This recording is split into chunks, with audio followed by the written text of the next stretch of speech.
Welcome back to Monday Macabre, a weekly series dissecting a horror game up until Halloween, and tonight we're going to be covering another movie tie-in game, one that is a little perplexing and has its mixed bag of fans and detractors. Of course, we live in a weird time at the moment where Zoomers and Boomers all of a sudden are rediscovering what made John Carpenter's The Thing a monumental feat for film, far beyond its sci-fi horror genre elements. Now, I don't know if the effects of the lockdowns ignited a fuel to its newfound love, or if everyone was playing a little too much Among Us, but you'd have to be living under the heaviest rock to not at least have heard of this remake, because you see it everywhere now. The poster is in everything, the soundtrack gets reused, it's an ongoing visual reference, hell, they played a clip of the movie in Halloween Ends, and that was just a couple days ago. So it's a little jarring for someone like me who has regarded the film as his favorite since the early 2000s to suddenly see it be this go-to 80s horror crutch for everything right now. In the vast sea of novellas, adaptations, spin-offs, comic books, board games, you name it, it's more difficult to know anyone who genuinely dislikes the movie. When just about everyone is singing the praises of a film that's near and dear to you, it can sometimes project an image that feels less personal than it once did. But I guess I'd be a hypocrite if I didn't mention that I'm contributing to the franchise explosion by talking a little about that 2002 video game sequel. I think it was worth dusting off to see how it holds up. I'm sure The Thing was a surprise amongst the Universal titles that were coming out at the time, but a welcomed one. John Carpenter gave it his blessing, saying, "This is one intense action horror game. You gotta play this one, man. It'll blast you against the wall." The first thing I noticed about adding the game to my collection was the back of the disc. It's blue. I remember my original PS3 wasn't able to process it because of, I guess, the type of disc that it was. The Thing was developed by Computer Artworks and co-published by Vivendi Universal Games under the Black Label Games publishing label and Konami. It ended up being a commercial success, selling well over 1 million copies, receiving favorable reviews at the time, and even nominated for a ton of awards.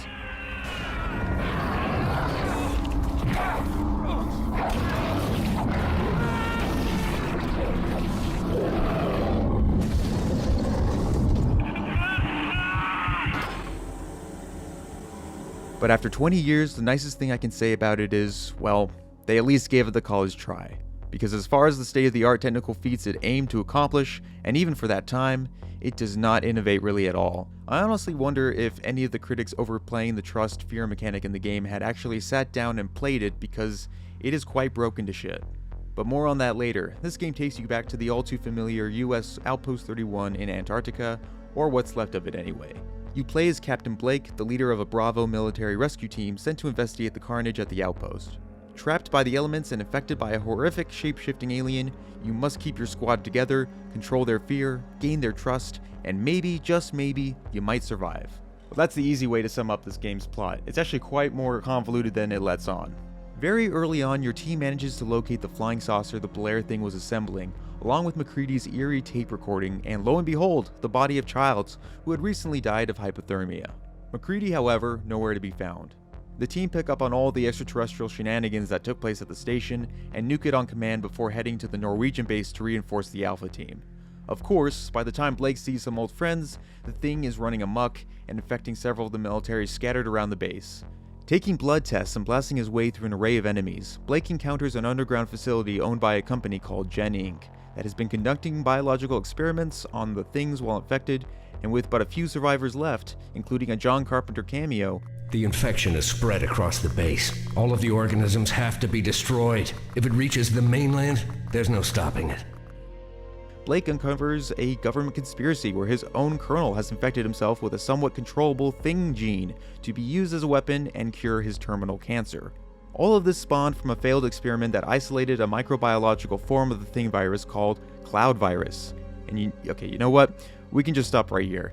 This is some of the most lazy, uninspired writing for a sequel to an American classic. Good God. The whole point of The Thing was to not tell this generic story where the government and the military retardedly come into the picture to weaponize the alien organism, but to show a group of dudes going stir-crazy while doing everything in their power to prevent the infection of mankind. The game was getting a lot of praise for being tight-knit with the tone and aesthetic of the film, and while it's cool to revisit some of the locations from the film and incorporate the soundtrack, this game does not feel like the same universe. Part of that familiarity is capturing the suspense and paranoia the film is lauded over. I mentioned earlier the trust-fear mechanic of the game. For a large part of it, you are entrusted to keep your squad together, alive, and sane. These are usually engineers, medics, or soldiers, and you definitely want to have the former two around as much as possible if you think you can survive with the clunky controls. They have sanity meters you have to be in constant check of, and the way to relieve their stress is to either give them a weapon or conduct a blood test. Pierce, it's Blake. It's okay. Put your weapon down. No way. You're infected just like all the others. I'm not. Your word ain't shit, Captain.